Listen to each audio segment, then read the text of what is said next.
Love this podcast? Support it and sponsor today. Simply head to ozcastnetwork.com for details.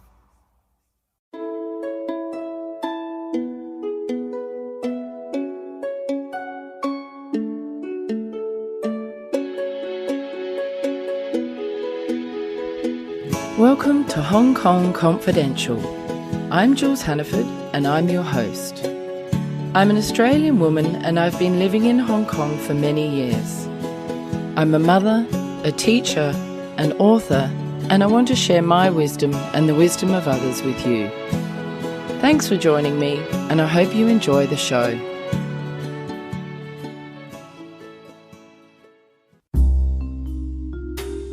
Hi everyone, I'm here to tell you about LA Not So Confidential, the forensic psychology and true crime podcast brought to you by me, Dr. Shiloh, and this guy. Hi, I'm her bestie and co-host, Dr. Scott. She was a cop and I was a Hollywood casting director. Now we're both forensic psychologists working in Los Angeles. We met while doing our internships working with sex offenders. I know, right? Twice a month, we bring you a classic or contemporary true crime story while applying real psychological concepts and dishing about entertainment's representations of those crimes. Subscribe now to LA Not So Confidential wherever you get your podcasts. True crime, psychology, and snark. Trust us, we're doctors.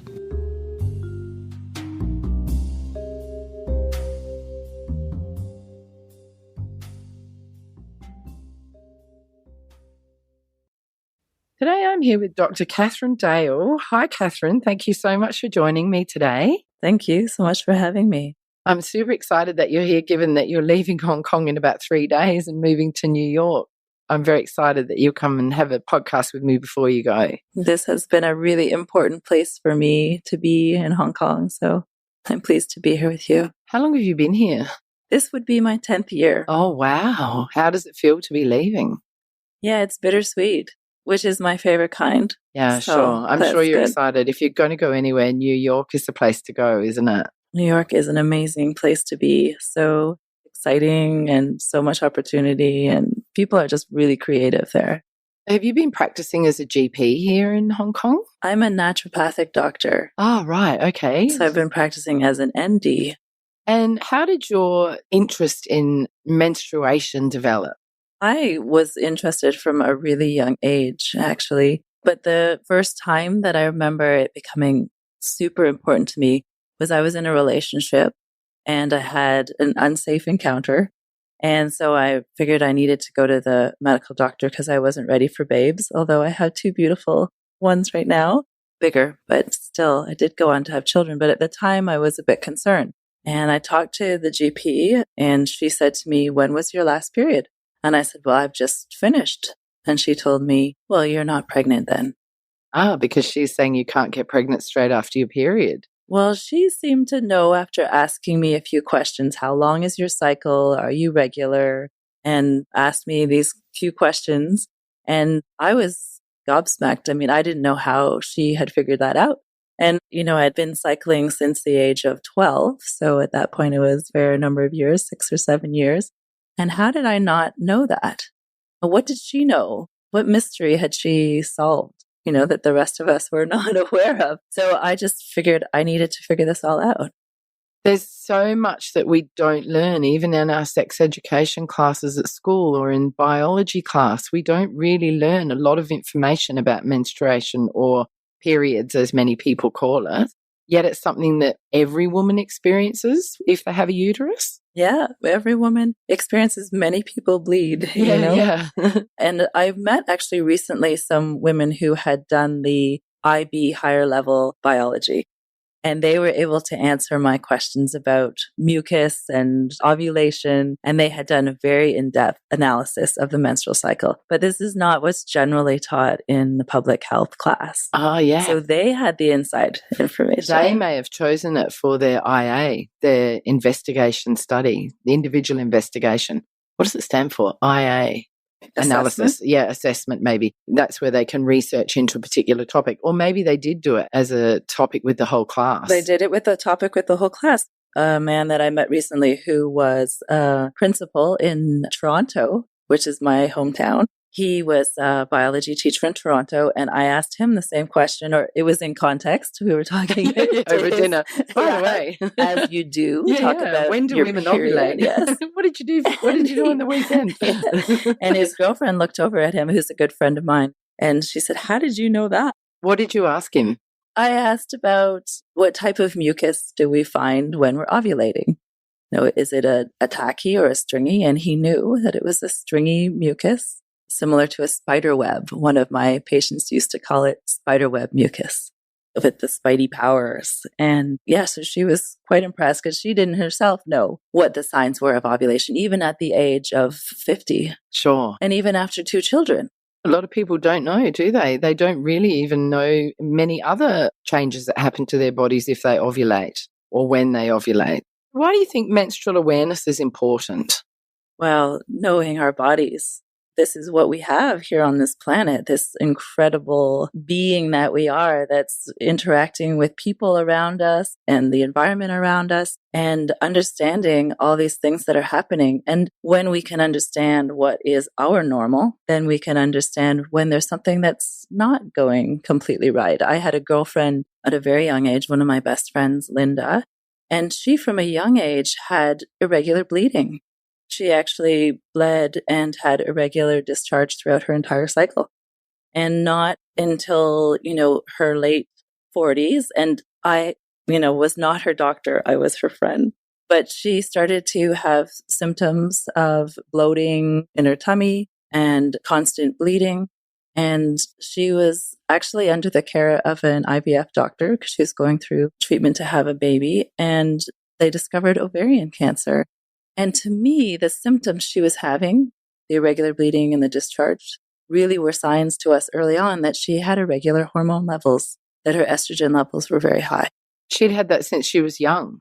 You go back over conversations, and I remember her telling me about discharge throughout her cycle when we were like 13, 14 years old. Do you think that was a precursor for the ovarian cancer way, way back? I do. And did she ever get it investigated when she was younger? No, not until, and it is a very quick onset. Ovarian cancer, is it? Yes, it is once it impacts. But the thing that I think early on could have been regulated is the high estrogen levels. She also had bad skin. She had acne on her back, which is another indicator of irregular hormone levels. She also had skin on her facial skin as well, had acne. So she was being managed with birth control pills and these sorts of things, which really in the long term were creating more of a problem for her. Because that's adding to the wonky hormone levels. And the estrogen is what's quite dangerous. Is it the abnormal hormone levels that can cause the ovarian cancer? Yeah, the estrogen. Right. The high estrogen. Okay. She would have been having injections as well during her IVF treatment. Does that mean taking the pill can make you more susceptible to ovarian cancer? Well, not a direct relationship. And also the pills that we're using these days are much more low dose. Yeah, than back in the old days when I was on it. I've just been listening to a podcast called Just Jill, which is an Australian podcast about a journalist in Australia who was diagnosed with ovarian cancer and how she came about being diagnosed. And it's quite difficult to detect, isn't it? Well, they looked back on my friend's scans. They looked through Linda's scans because she would have had scans of her ovaries. And other doctors, knowing that she had the ovarian cancer, said there are signs. We see already irregularity in the ovaries. Do you mean like benign cysts or just the shape, or is it hard to say? It's hard to say exactly, but yeah. I'm asking that because I know I've got cysts on both my ovaries. Right. And I haven't had them checked for a couple of maybe 2 or 3 years now. So they've been there for quite a while, but I know they're under the size that they need to be before you need to worry. Well, they were. Yeah, they were. And then also, as we're going through changes, menopausal changes. Yeah, which all my listeners know I've been going through. Our estrogen is spiking and dropping.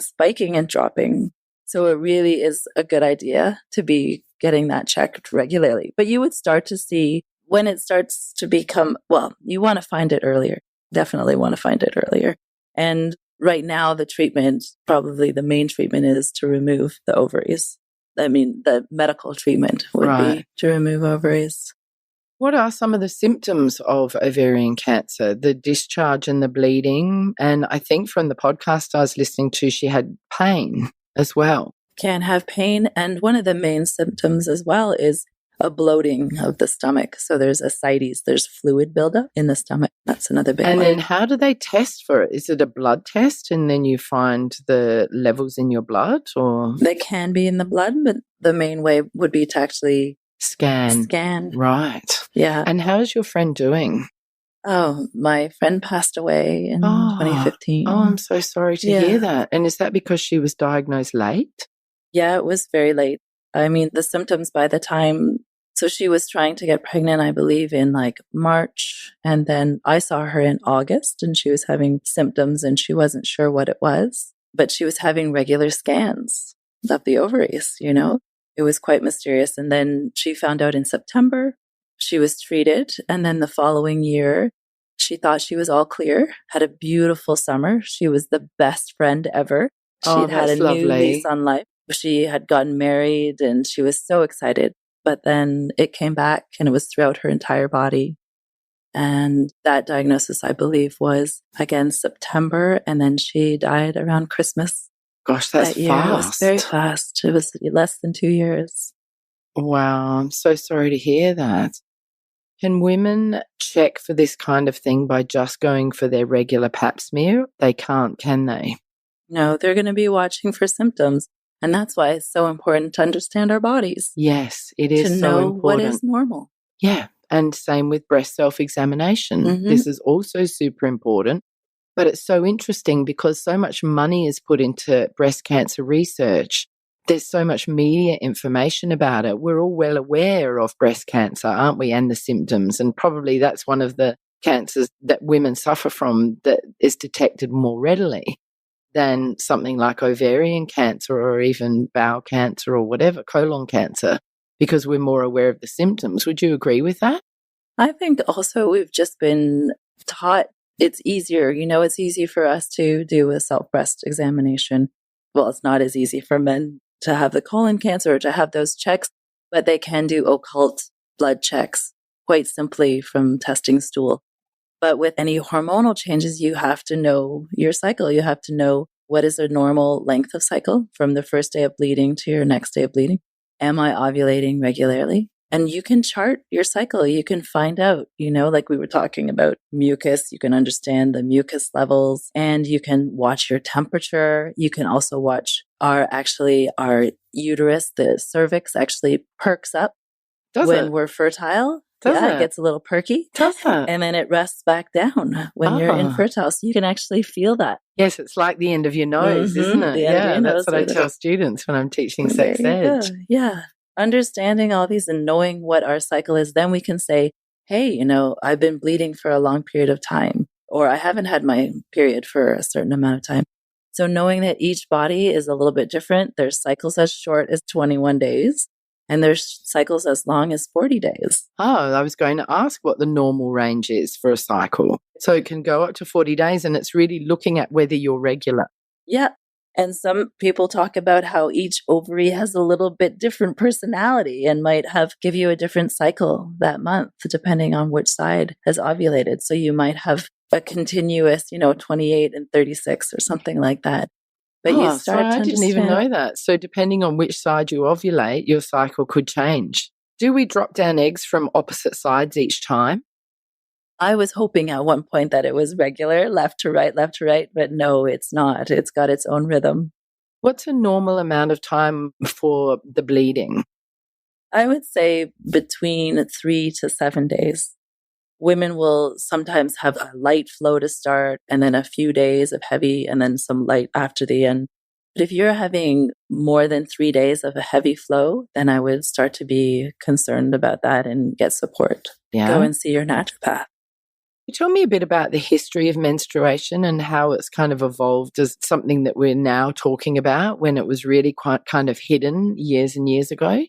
I think there's been waves of conversation about the menstruation because historically we would have had red tents or times when all the women got together And these times, now sometimes we look at it and think that they were in an isolation area or something like that. But really, what was happening is major decisions were being made. Women were getting together under the dark moon because we are connected as well to the moon cycle.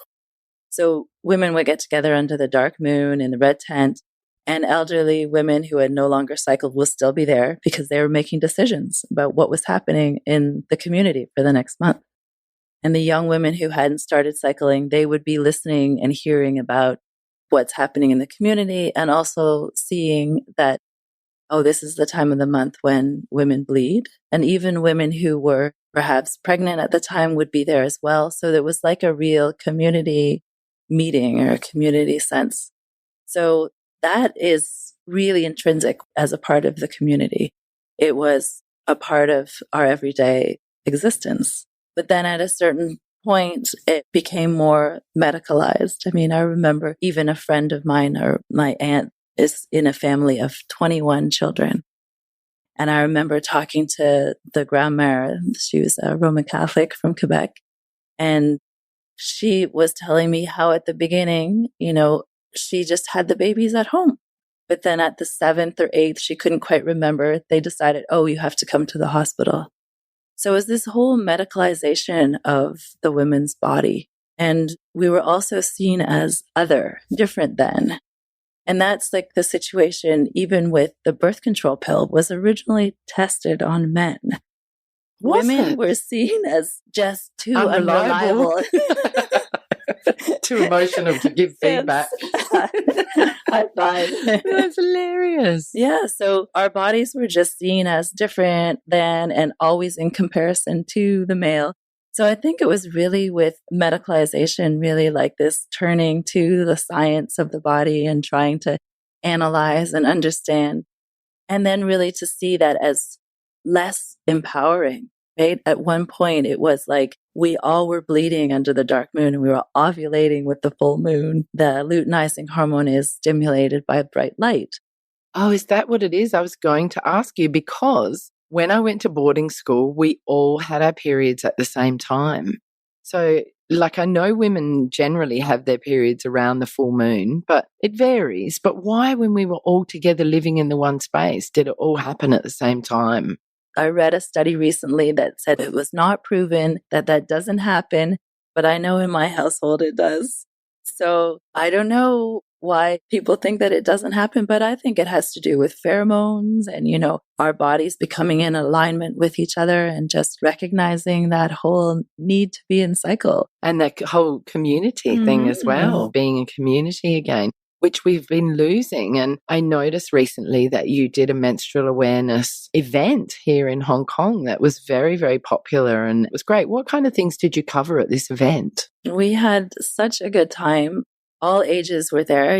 We had from quite young women in their early 20s and women that were in menopause as well were there. I thought it was really important to start to break the taboo around any kind of conversation. This is really one of my real passions, is to let people talk about any conversation, any topic. And as we have gotten further away from recognizing and connecting to our flow, we've been also detaching from our bodies and detaching from being able to have these conversations. At the beginning, we had women talk about domestic abuse. We had Vivian, your friend as well. Yeah, Viv McGrath. She's about episode 30, I think, called Unbeatable. She escaped a very violent marriage where she was nearly killed in Australia, and she was married to quite a famous man.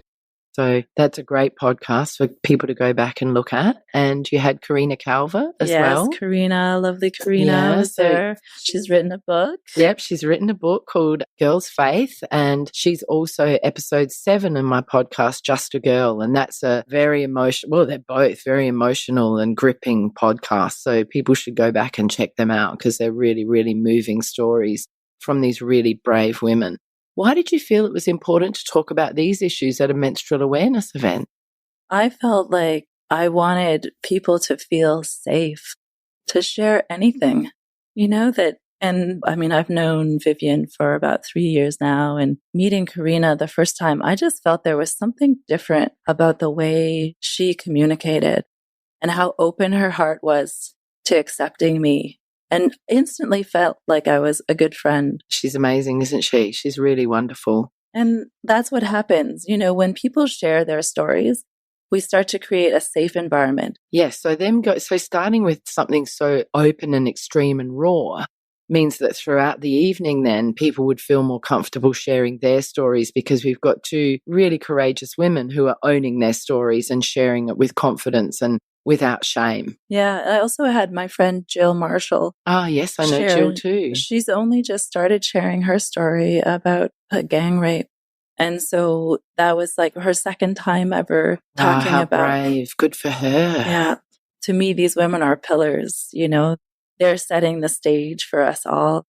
Then we're able to talk about how that empowered we are by our feminine. So we had a panel of women talk about using the feminine power in our businesses and understanding our cycles and how that can help us in our relationships with other people and with ourselves, and knowing when's the best time to do different activities, when to stay at home and when to be active. And do you mean things like just before your period starts, when you may have PMS and you're feeling a little bit more emotional, don't make decisions around that time and things like that? Actually, there was really a great article I can send to you as well about talking about how our brains actually change. So our spatial assessment changes, and it's actually, I believe it is better just before menstruation. Oh, so you might be good driving a car, but solving a puzzle, but don't fight with anyone. Yeah. Okay, interesting. If you have your own business, then that would be a good time to be strategizing and thinking about the future. And it's very similarly aligned to the moon calendar, which I meant to bring you one of my moon calendars. I'll mail it to you. Yeah, that'd be amazing. But this idea of before the new moon, before something new happens, you start to dream and create vision. And so at that time, you are open. You're open. You're really conscious of what you like and you do not like when you're premenstrual. You can make decisions very easily. But interacting with people, that's something you probably do just before ovulation or around ovulation. That's a great time, just like the full moon is a great time to meet people and connect and to really feel that heart connection. So knowing that that would be a good time if you're in business to meet up with other potential partners. So they're using this with their personal clients, as working with their coaching clients and also doing women's circles in Hong Kong as well. So we had a whole panel of women talking. Oh, that would have been super interesting. Yeah. Is it true that when you are ovulating, that's a time when you're more sexually desiring? Yeah, definitely. A lot of women will feel that they have a higher libido just before. That's a better way of putting it than sexually desiring. I was thinking horny, that was terrible. They're much more horny. Okay. There is actually this classic study that I read when I was in university, because as you know, this has been a passion of mine forever. And it was these men had studied dancers, erotic dancers, and determined when they got higher tips. Oh, and it was around ovulation time. It was. How interesting. So it's not only our own desire, but our bodies become more appealing to others. So a great time to be connecting with other people. A lot of women will feel higher libido ovulation and also just before menstruation. Right. As well, many women will feel. What else did you do on that evening? So you had this panel and you had the speakers. Panel of amazing women led by Louise Colbert. She was the panel moderator, and we had Corinne and Natalie Summer and Ainsley, all wonderful women. And then we did a panel on green periods. Oh, okay. So what's a green period? Well, we were talking about menstrual cups and reusable menstrual pads. We had hot period at the event, and they're educating people, women in Hong Kong. And on that topic, she was telling us, it was Zoe, she was saying when she first started selling her products, it was an amazing way to talk to women because people would come over, what's this cup? What's this for? And it was a great way to start the conversation. And now she's finding 2-3 years later that people already know. The conversation has really opened up. Isn't that nice? Yeah, it's really. So these are also called, the menstrual cups are also called, is it Diva cup? Diva cup is one of them, but if you go Is that a brand? Yeah, if you go to Zero Waste, we actually had Tamsin in Thornborough on the panel. If you go to Zero Waste in Sayinpun, it's like the holy grail. They've got like 15 different types of cups, different sizes. We were talking like, the classic champagne wide mouth or the fluted shape. So there's different shapes for different bodies. How would you determine what shape you needed? Would you have to try them and see which one felt most comfortable? You can try, and you can also talk to the women there. They're great at giving advice. Zoe has lots of experience as well. And a lot of women will tell me, I'm nervous to start. And I would say really it's about 3 months, 3 cycles before you start to really figure out how to insert, and the little spin, I call it. You do a little spin to see if there's the right suction. And just having a backup product, like there are the period panties as well as a backup, and the reusable pads. So it's really trying to figure out, how low your cervix is and different things about your body. And how quickly the cup fills and all that kind of thing as well. Just explain for the listeners out there who aren't familiar with the menstrual cup, what is it? It's a little cup, and I imagine it has been used, or a similar type of product would have been used even in olden days, where we might have used a half lemon. I know the half lemon was definitely used as a way of preventing pregnancy, but I can see that it's also that kind of a use. It's like that shape. It's not quite as big as a lemon, but it's like that kind of half lemon shape. And what it does is it's made out of silicone. There's different products, some latex as well, but the different materials. And they hold the menstrual blood, and you can use them up to 12 hours in a row. Oh, see, I didn't know that. Yeah. Oh, okay. And they hold quite a bit of blood, and it's a good way also to monitor how heavy your flow is. Women will monitor, and there's even apps that will monitor, and these new cups that they're developing that will have little measures inside. Oh, really? So, yeah. I didn't know that. And that's something I was going to mention earlier when you were talking. There are also apps where you can track your cycle.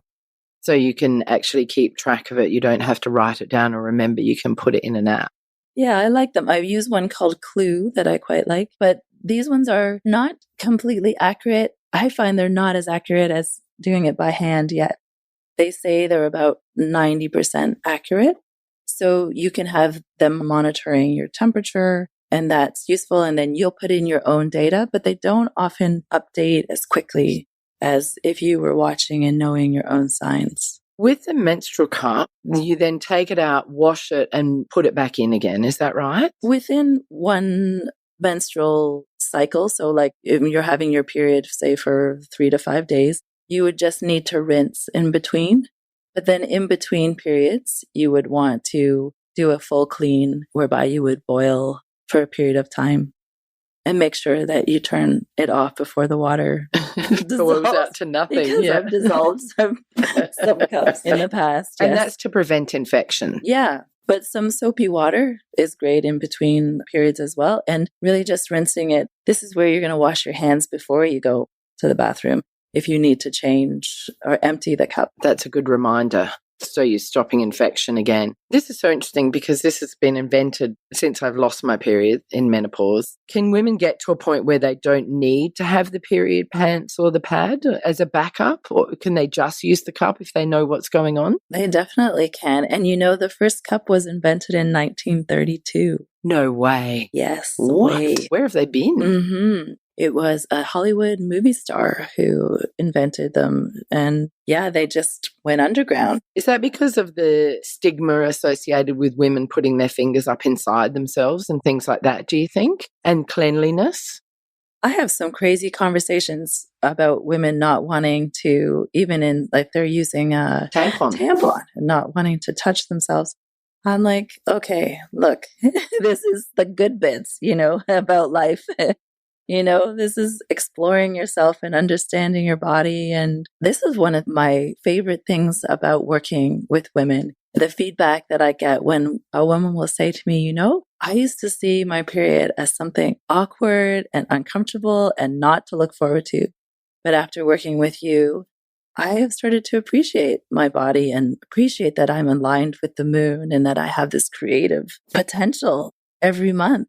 And so understanding the body and being accepting of putting your fingers up in there and all that is all part of it. And where do you think that stigma comes from? Do you think it stems from society, religion? I'm wondering where you think it comes from, because I think even when it comes to masturbation, I think it's more sort of socially acceptable that boys masturbate regularly and then girls, shouldn't masturbate. But of course, everybody should get to know their bodies, and masturbation can be a great way to relieve stress, to relieve sexual tension, to sleep, whatever, just to feel good. Yeah, there was this incredible film that was made a couple of years ago, and it was about this man who had discovered a vibrator for women, and he was actually solving these women were frustrated and were having affairs.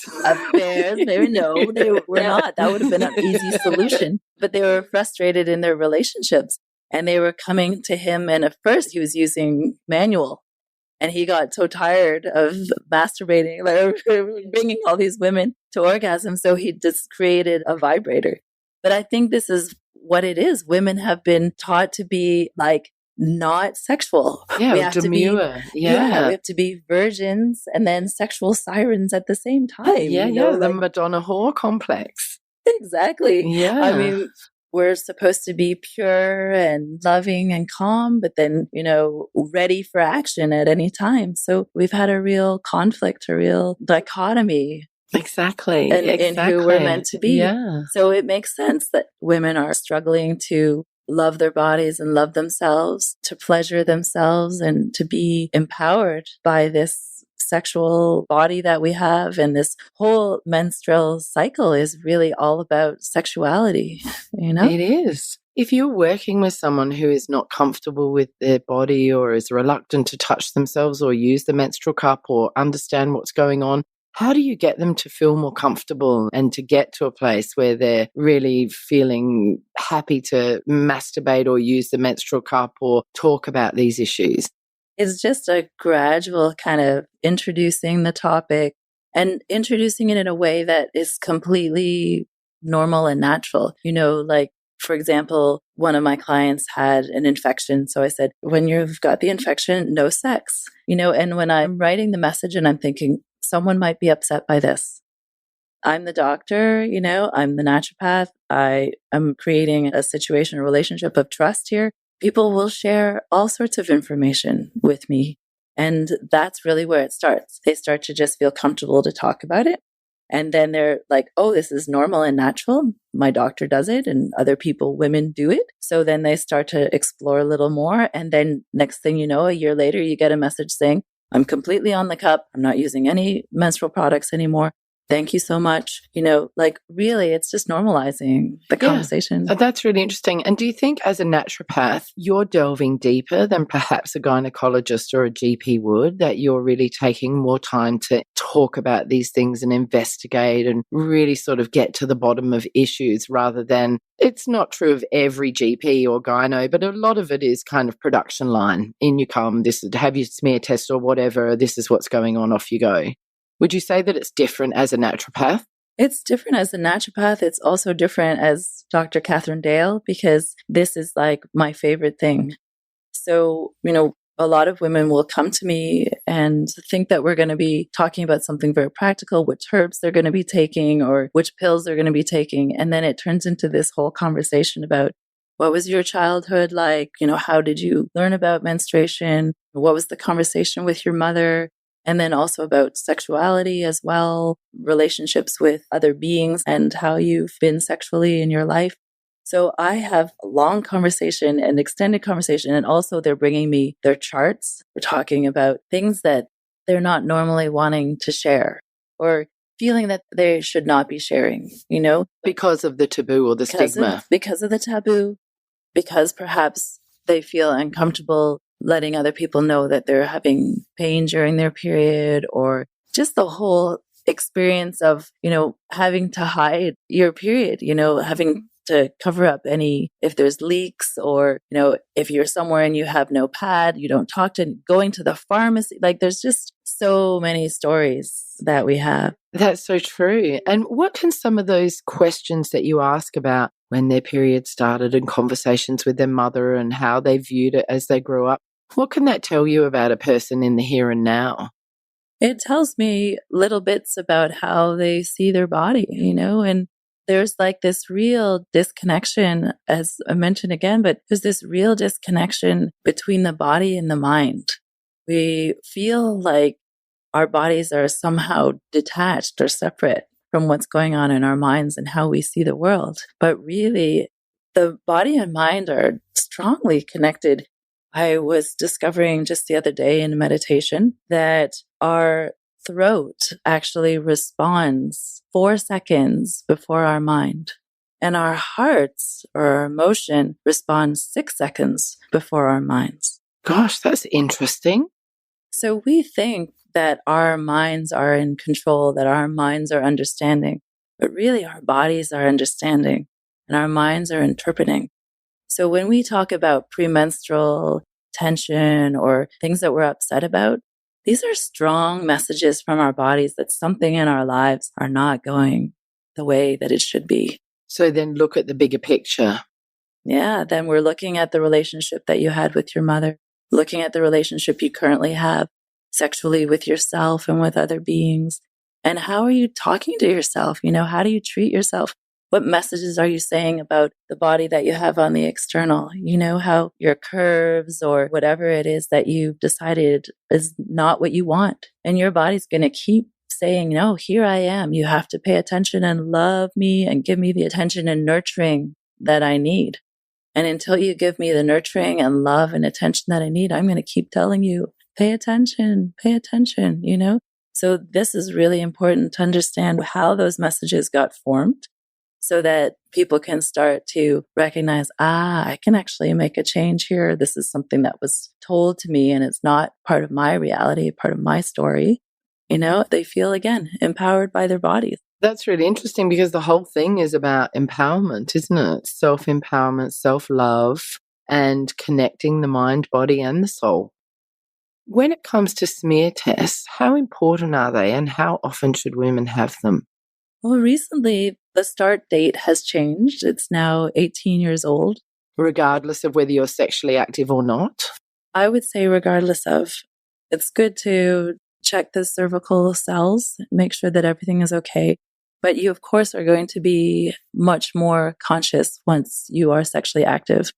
And of course, it's important to be using condoms for young women. Using the birth control pill does not protect you from getting HPV. And they're directly relating now the HPV to cervical cancer. Yes. So the HPV is the human papillomavirus. And there are more than 100 strains. And some of them lead to cancer and some don't. But it's as common as the common cold, isn't it? Like something like 70% of the population carry HPV. Yeah, both male and female, and are often unaware. So people need to have a smear test how often then? Now, after the age of 18, I would even say to go yearly. Some women will do 3 years, and at a certain age, you can start to go less frequently. What age is that? Is that during menopause? It tends to be, I think it's around the age of 40 that they say you can go less. I think also being in a long-term relationship with the same partner where you're less likely, but it's always a possibility and it's an easy test. And also you're getting an internal at the same time. So your gynecologist or your GP is checking to make sure that your ovaries are moving freely, that there's no adhesions, and also there's no irregularities on the outside of the ovaries. So you can actually palpate changes. And does that mean feel? Palpate? Palpate. Yeah. Yes. You can. I've learned a new word today. That's okay. Yeah. I love that. I think that's so fun that you can feel these little almond-shaped teachers, I was going to say, and organs. And then you can tell if something's not right just by feeling. Yeah. And that's where sometimes these things can be initially detected. Yeah. So the doctor is checking for more than just the cervical cancer. It's checking for irregularities in the cells of the cervix. If it's caught early on, then women can also often do just a simple, scraping and avert or avoid any further irregularities. So you're talking at the moment about abnormal cells on the cervix, yeah? And the earlier you get it, the easier it is to fix it. Yeah. It is. And also then that will also indicate to you that you maybe need to go in more frequently for some period of time. Yes, until you sort of get the all clear, and then your gynecologist will tell you how often you need to come back. Do you think that there is a stigma for women to use tampons more than pads? Yes, especially here in Asia. Yes, I know. It's very common, isn't it? Asian girls have to use pads. Why do you think that is? Well, there's this belief that you will no longer be a virgin if you use a tampon. That right, because you're breaking the hymen with the tampon. But in actual fact, the hymen can be broken through sport, masturbation, vigorous exercise, whatever. Jumping up and down. Jumping up and down. Yeah. There is this stigma around using tampons. And actually one of my partners for the MAD event, we didn't get to finish. Oh, yeah. Who else was there? Yeah, let's go back to that in a sec. Because we had Luna. They are doing an organic tampon and organic pads. And they also are introducing a menstrual cup. And they started in China because they realized that women there had a huge taboo about using tampons. And they were like shocked when they found out that women could swim during their menstruation. There was the Olympian who had told her story after she lost the race. She told a story of how she was menstruating. And this just became huge on the news. And women had not even thought about it. This is the thing.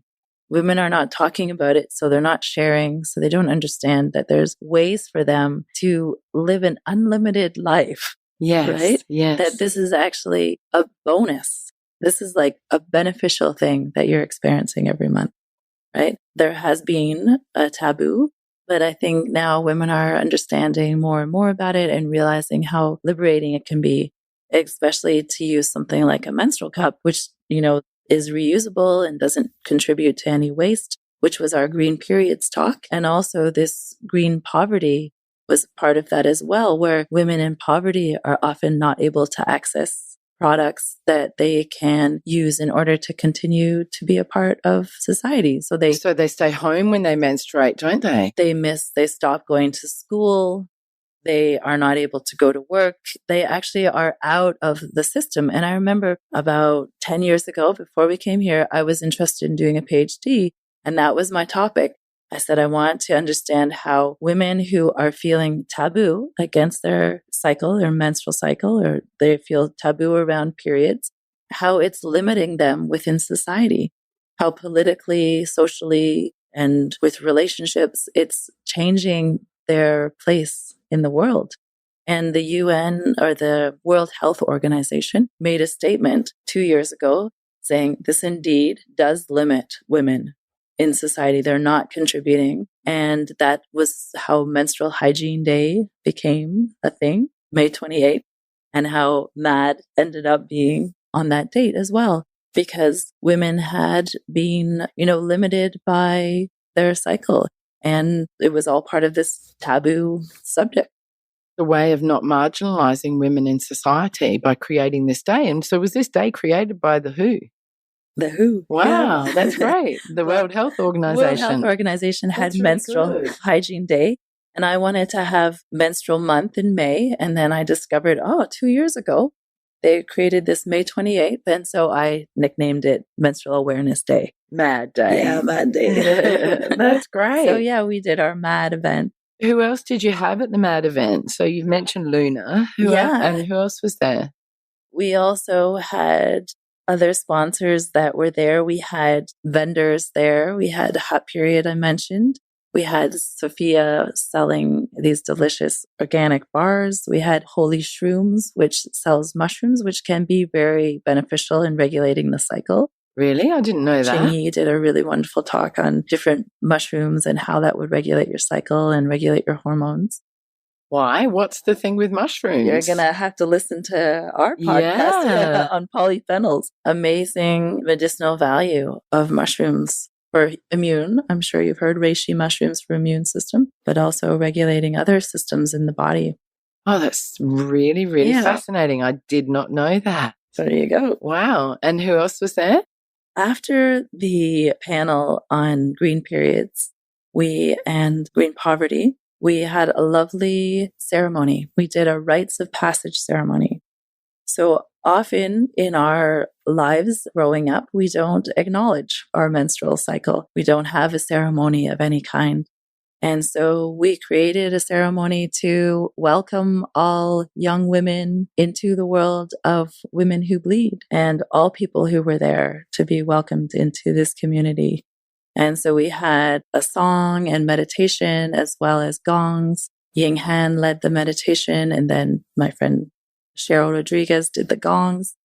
And I handed out pink carnations to all of the women who attended and welcomed all to the sisterhood. Oh, isn't that lovely? So did you choose sort of everyone under 20, or was it just everybody was welcomed in? Everybody was welcomed in, and all the women there as well were encouraged to pass their carnation to the woman next to them and invite them as well. It was all part of a ceremony that I was involved in with Sharon Bolt, who's a woman out of Melbourne. And there was a ceremony where we acted as the ancestors and reenacted what we would have loved to have had, where we acknowledge you now as a woman who is empowered and has responsibility to care not only for her own body, for the body of others and the body of this planet. And you now are filled with this power as creator, and to just feel blessed and empowered by your body. It's like a little rebirthing ceremony, isn't it? But a reperioding ceremony. That's really awesome. Sweet. It was very sweet. It was really touching. And it creates the connections again, doesn't it? And it builds that sense of community and sisterhood and all of that. So that's really nice. And we were all in a sea of red. All were invited to wear red gowns. So we all had our red gowns and our pink carnations. And it was really touching. It was very beautiful. Why do you think in television commercials, when they're representing blood, it's blue and it's not red? What is the aversion to showing the blood color, do you think? I actually personally feel that our own blood should not be shown to others. Like, it really is a personal thing. It's sort of like, I think there's a time and place for it, just like watching a live birth, for example. I would want to share that with people who were really in touch and were wanting to connect to you or knew who you were, these kinds of things. There are things that are sacred. I don't think that that's why they're not doing it on the TV show. No, I think they want to clinicalize it. They want to clinicalize. Yeah, Blue is a much more neutral color. It's clean, calm, it's fresh, it's welcoming. Whereas red is like, it's like the connotations, the violence color, And again, that power or that independence or like this sexy, strong woman, No, we want to keep them demure and calm, and we don't want to upset anyone, offend anyone, So I did see, though, on Dr. Oz, a woman who talked about periods, and she presented different types of periods using strawberry jam. And then she had, I think, cranberry juice. So she was showing different textures and colors. Do you think it was appealing? Or for me, of course. Yes, because you're the menstrual queen, but for the general public. The red queen, It started to, again, that whole thing of normalize and just like, it's not grody and gross. This was feedback I got just this last week from one of my patients who said, I used to see it as really uncomfortable and gross. And now I look forward, to every month. And so as we can change the media, the social media and the advertising all around it and make it more acceptable, the Thinx underwear, they did the period underwear. Yeah. They were all over New York City. All the advertisements, all the ads had it. And it was great because, again, it's giving women another way to take care of their bodies, a way that is completely safe. They're not inserting any damaging materials. Often the cotton can be very abrasive to the tissues of the vagina. Women will find that they'll get worse menstrual cramps or they'll have heavier flow because of the use of tampons or even some pads. So this gives women an option to use the underwear. And the media was really fun. It was playful, but it was sexy at the same time. And it was, obvious that these were enhance your experience, change your period experience. After the ceremony, we broke into small groups and we had a talk about Ayurvedic medicine and menstruation by Tanya Cho. And also Ching Yi from the Holy Shrooms talked about her mushrooms. And then we had from Sally Coco, we had Anna talk to women about communication during sex. We broke into these little workshops afterwards, and we'd build up the entire evening, to allow women to start to have a conversation, feel safe, talk about empowering themselves and different ways that they could actually even contribute back to the planet, concerns about women in other countries, and this wonderful ceremony of bringing us all together, and then really to make it all practical, to find ways for women to start to have the conversations that they wanted to have around sexuality and menstruation, and start to have this conversation about how they could manage their menstrual cycle, any issues that they were having around menstrual cycles. At that point, it was incredible. No one wanted to leave the MAD event.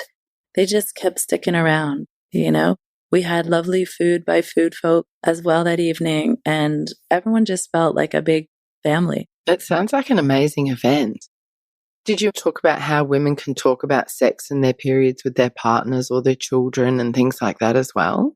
This is a conversation to have again in the future.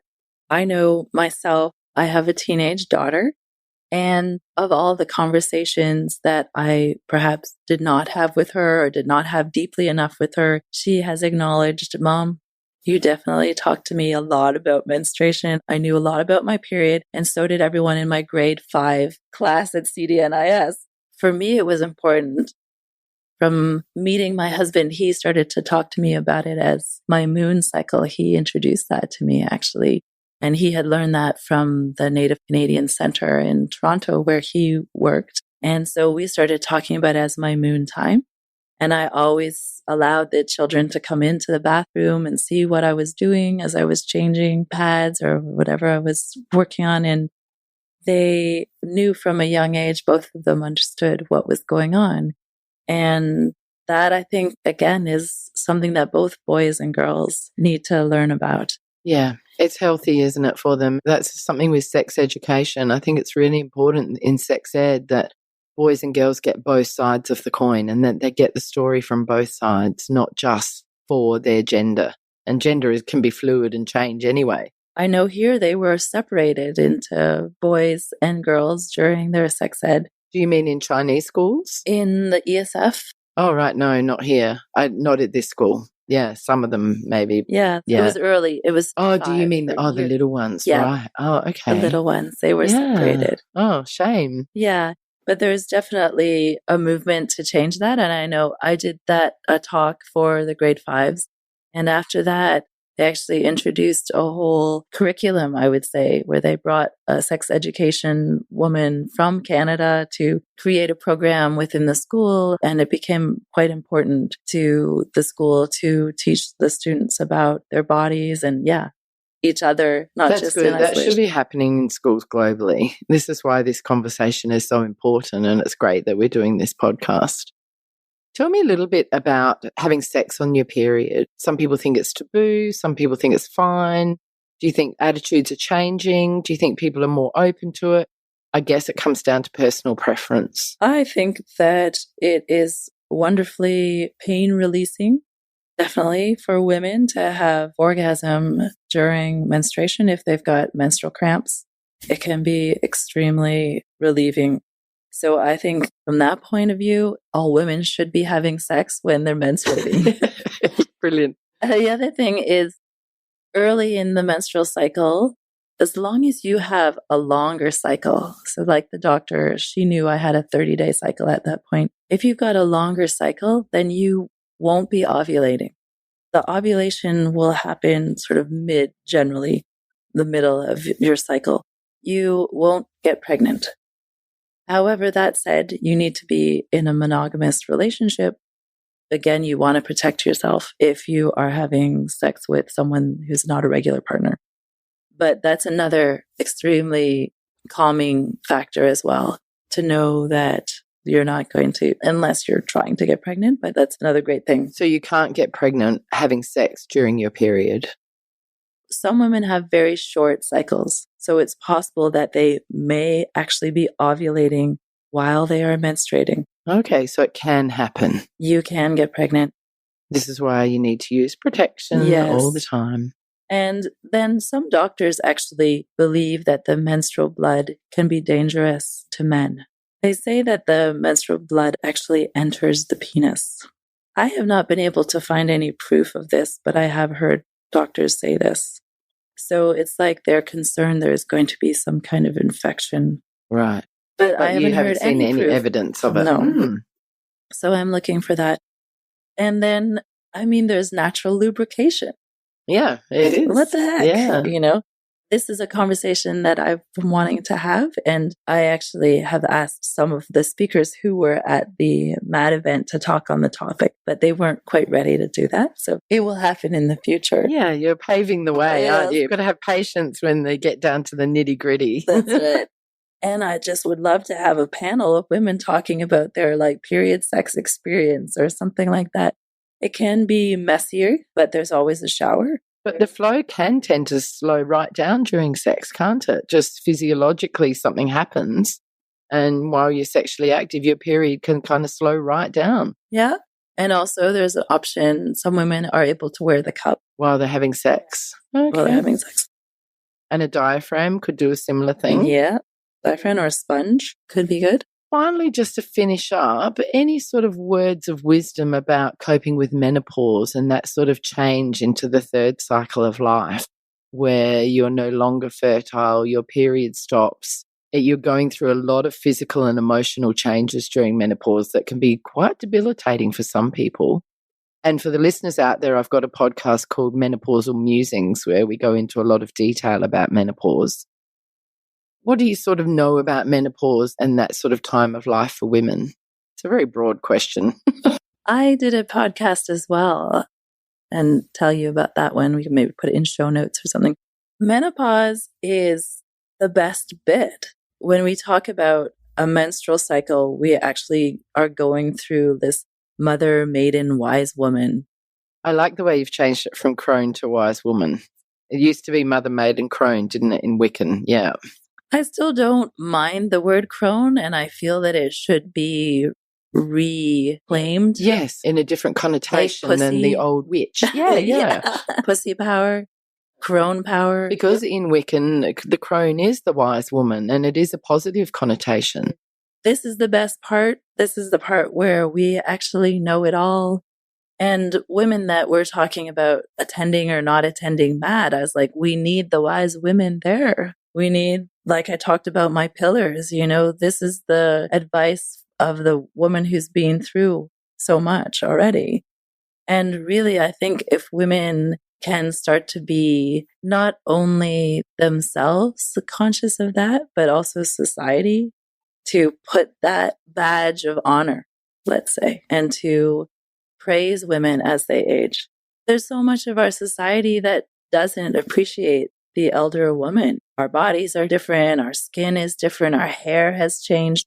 We're no longer part of the consumable product or the consumable part of society. So I think that as this conversation continues and we recognize that this is the part where we become the advisor, we become the woman who can provide the wise advice. And it's still important for us to be a part of it. When we were in the red tent, the older women were the ones who were giving the advice to the entire community. And this was after you finished bleeding. This is when you got that honor.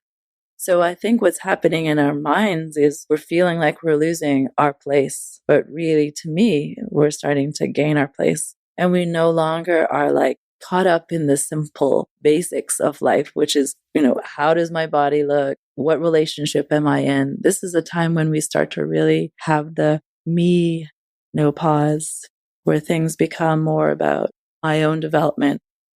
And people get angry at us for doing that. But this is really what's happening. Women, they're zero tolerance for the BS around them anymore. So it's not really a problem with you. It's a problem with everyone around you. I really like that. Just turn the AC on, baby, you deal with it. And that's the thing too about the estrogen is what's happening is it's spiking and dropping. So when we have a hot flash, it's actually our body's reaction to estrogen withdrawal. Oh, is that what it is? Yeah. So you get this desire for the estrogen, but it's suddenly dropped. So there are herbs that can be really effective. Yes, I've done a lot of Chinese medicine throughout Chinese menopause medicine, for Angelica, 10 years. Yeah. red clover is also one that was... Black cohosh. Black cohosh as well. Speaking to herbal medicine doctors, I also do tinctures for women as well. There are ways. Sometimes sleep is affected. Yes, that's my biggest problem. So working with herbs that can help with sleep, melatonin as well is wonderful. I think it's a combination of reclaiming that crone power and recognizing that society needs to give us back that power, and then starting to see it as this time of like really just doing our own thing. That's brilliant.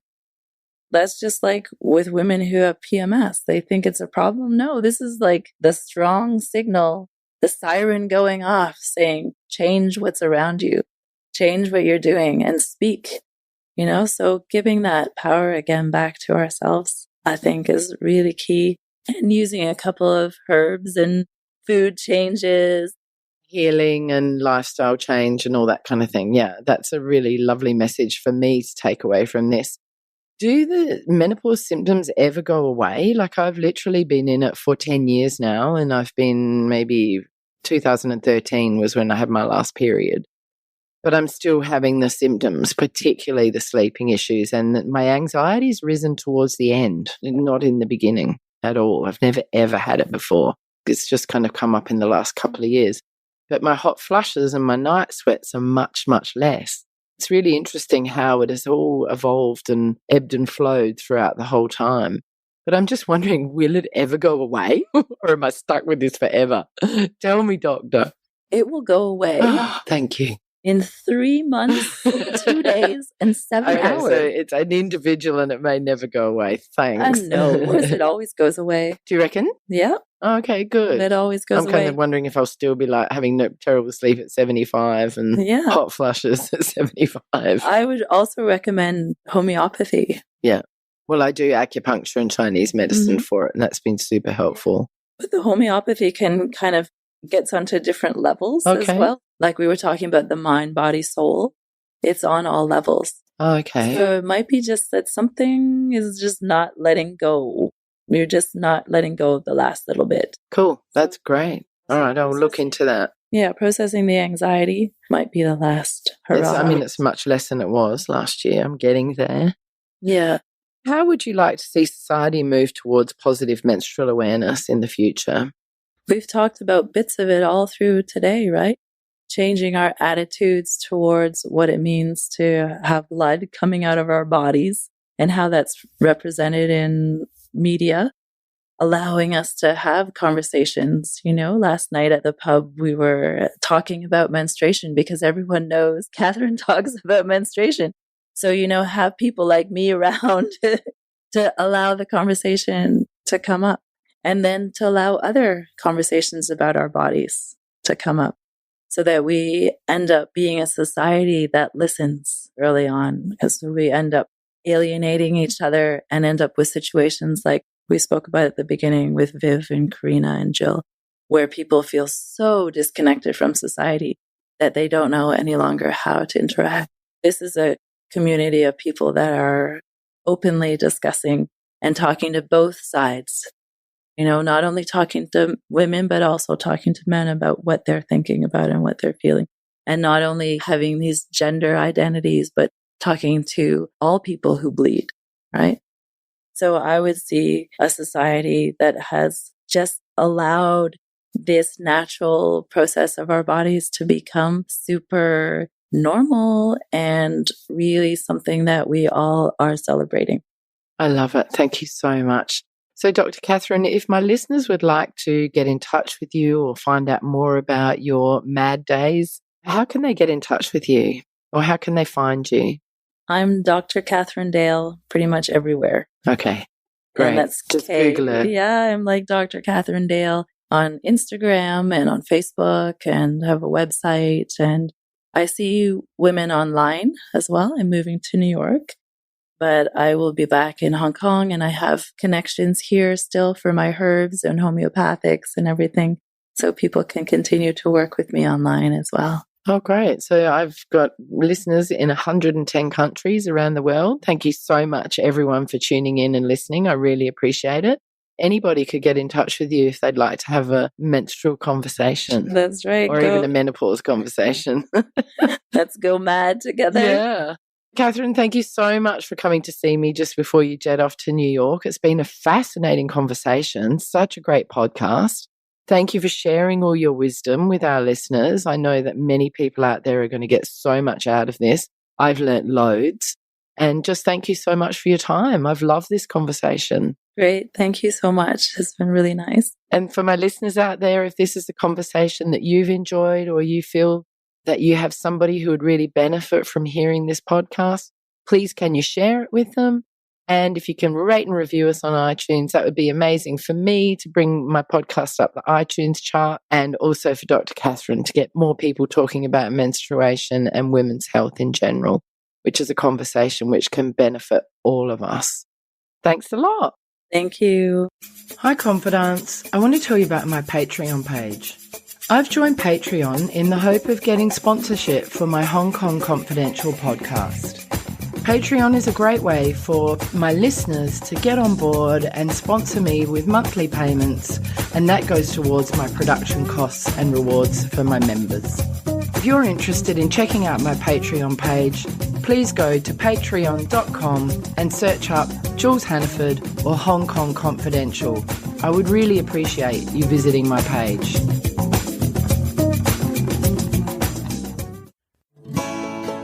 So that brings us to the end of another Hong Kong Confidential podcast. I'm Jules Hannaford. Thanks for joining me, and I hope you'll be with me again next week. If you enjoyed today's podcast, please can you go to iTunes to rate and review it. I would really appreciate your feedback. You can email me at jules@hongkongconfidential.net, and you can find me on Facebook and Instagram at Hong Kong Confidential. If you'd like to hit me up on Twitter, it's at Jules Hannaford. I would love to hear from you.